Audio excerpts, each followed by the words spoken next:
Good morning, students. Myself Trisam Goel. Today I am teaching the chapter 2, Theory Base of Accounting. First of all, I will tell about the accounting principles. What is the meaning of accounting principles? Accounting principles are basic rules and regulations adopted for recording and reporting business transaction. यानी businessman जो भी business transaction record करता है उनके लिए जो rules और regulation होते हैं, जनरल गाइडलाइंस होती हैं जिनको ध्यान में रख के वो ट्रांजेक्शन रिकॉर्ड की जाती हैं, उनको हम कहते हैं accounting principle. These are called generally accepted accounting principle, यानी इनको जनरली एक्सेप्टेड अकाउंटिंग प्रिंसिपल भी कहा जाता है. अकाउंटिंग प्रिंसिपल में दो चीज़ें इंक्लूड होती हैं. First of all accounting concept, second is accounting conventions. Accounting concepts are those assumptions which form the basis upon which the accountancy has been laid. यानी अकाउंटिंग कंसेप्ट वो बेसिक अजम्पशन है जिन पर अकाउंटेंसी बेस्ड है. Second accounting convention. Accounting convention are common practices which are universally followed in presenting accounting information. यानी accounting convention वो assumptions है, वो प्रैक्टिसेस हैं जो पूरे संसार में अकाउंटिंग इन्फॉर्मेशन को प्रेजेंट करने के लिए फॉलो की जाती हैं. First of all accounting concept. Accounting concept first is business entity concept. This concept states that the business and businessman are two separate legal entity. यानी इस कंसेप्ट के अनुसार ये माना जाता है कि बिजनेस और बिजनेसमैन दोनों अलग अलग हैं. According to this the invested money by owner in business is treated as liability. यानी इसके अनुसार जो बिजनेसमैन कैपिटल बिजनेस में लगाता है उसको बिजनेस के लिए लायबिलिटी माना जाता है. The owner personal property will not be include in business. यानी बिजनेस की जो पर्सनल एसेट्स है उनको इंक्लूड नहीं किया जाता. तो इसका ये कंक्लूजन है कि बिजनेस एंटिटी कंसेप्ट के अनुसार बिजनेस और बिजनेसमैन दोनों अलग हैं.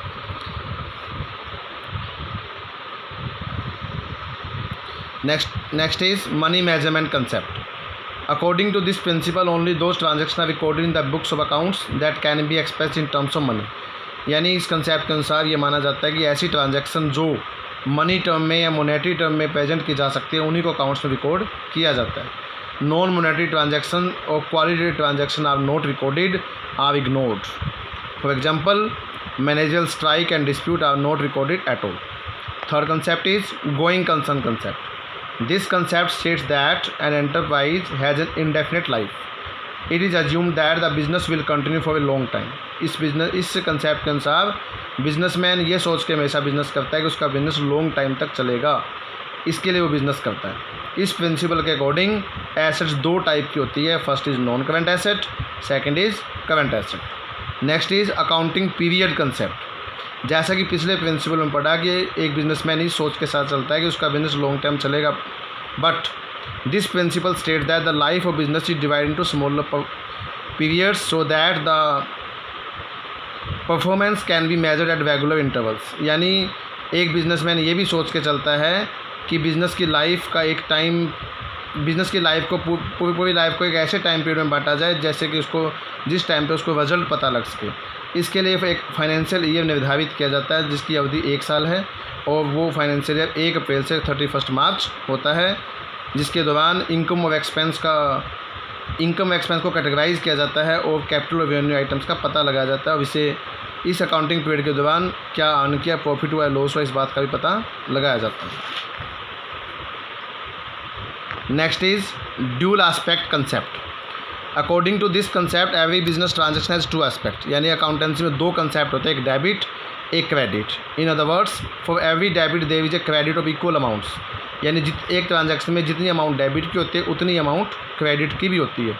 It is known as double entry system. Accounts के इस सिस्टम को डबल एंट्री सिस्टम भी कहा जाता है. इस प्रिंसिपल के अकॉर्डिंग ही एक अकाउंटिंग इक्वेशन बनती है, assets equal to capital plus liability. Next is cost concept. According to this principle an assets is recorded at its original cost of purchase price. इसके अनुसार एक एसेट जिस प्राइस पर खरीदी जाती है उसी प्राइस पर रिकॉर्ड की जाती है. It is also known as historical cost. If the market value of assets increase और decrease it will not be recorded. अगर मार्केट वैल्यू एसेट्स की मार्केट वैल्यू या चाहे बढ़ जाए चाहे घट जाए, केवल कॉस्ट वैल्यू पर उसको रिकॉर्ड किया जाता है. ओनली डेप्रिसिएशन का ट्रीटमेंट किया जाता है. Next is matching concept. According to this principle all expenses incurred by business are matched with the revenue at same year. इस प्रिंसिपल के अकॉर्डिंग प्रॉफिट और लॉस जब निकाला जाता है तो रेवेन्यू और एक्सपेंस सेम पीरियड के ही काउंट किए जाते हैं. The matching concept is useful to calculate the correct net profit. इससे हमें प्रॉफिट और लॉस सही जानने में सहायता मिलती है। Next is accounting conventions. First of all, full disclosure principles. According to this principle, all information related to economic affairs to the entity should be completely disclosed in financial statement as notes to account. इस principle के अनुसार ये माना जाता है कि जितनी भी इन्फॉर्मेशन है जो इकोनॉमिक डिसीजन को इफेक्ट करती है वो मस्ट बी फुली डिस्क्लोज, यानी वो पूरी तरह से डिस्क्लोज, पूरी तरह से प्रेजेंट की जानी चाहिए। कोई इन्फॉर्मेशन इनकम्प्लीट नहीं होनी चाहिए, जिससे कि अकाउंटिंग इन्फॉर्मेशन को जो भी यूज़ करेगा वो अपना साउंड डिसीजन ले सके। Next is materiality principle. According to this principle, only those information should be disclosed that have a material effect and relevant to the user. इसके अनुसार वो इन्फॉर्मेशन अकाउंट्स में प्रेजेंट करनी चाहिए जिसका कोई फाइनेंशियल मैटर हो जो हमारे डिसीजन को इफेक्ट करे। Irrelevant information should not be disclose. ऐसी इन्फॉर्मेशन जिसका कोई अकाउंट से लेना देना नहीं है वो हमें प्रेजेंट नहीं करनी चाहिए। और last is prudence principle. According to this principle, future profit should not be recorded but all future losses should be recorded. इस प्रिंसिपल के अनुसार ये माना जाता है कि अगर हमें फ्यूचर में प्रॉफिट होने की संभावना है तो उसको रिकॉर्ड ना करें, उसके लिए सचेत रहें। अगर फ्यूचर में लॉस होने की संभावना है उसको रिकॉर्ड करें, यानी फ्यूचर में अगर लॉस होने की संभावना है उसके लिए पहले से ही प्रावधान कर लेना चाहिए। इस प्रकार ये principle safety for the future, यानी इस प्रकार ये प्रिंसिपल लॉस के अगेंस्ट हमें सेफ्टी के बारे में सचेत करता है, सेफ्टी रखने की सलाह देता है। और this concept ensure the realistic picture बिनो। ये प्रिंसिपल साथ ही साथ एक बिजनेस की असली पिक्चर भी, सही पिक्चर भी जानने में सहायता करता है। तो ये थे सारे प्रिंसिपल। और अंत में मैं ये भी कहना चाहूँगा कि जो भी आपको वीडियो के दौरान नोट्स वगैरह जो भी टॉपिक आपको पढ़ाए जाते हैं, इसके साथ ही थ्योरी नोट्स जो भी आपको PDF फाइल के दौरान भेजे जाते हैं वो साथ साथ अपना नोटबुक में नोट भी करें। और साथ ही जो भी असाइनमेंट्स आपको भेज जाती है, वर्कशीट भेज जाती है, उसको एज ए होमवर्क सोल्व भी करें। At last, thanks for watching the video and stay home, stay safe.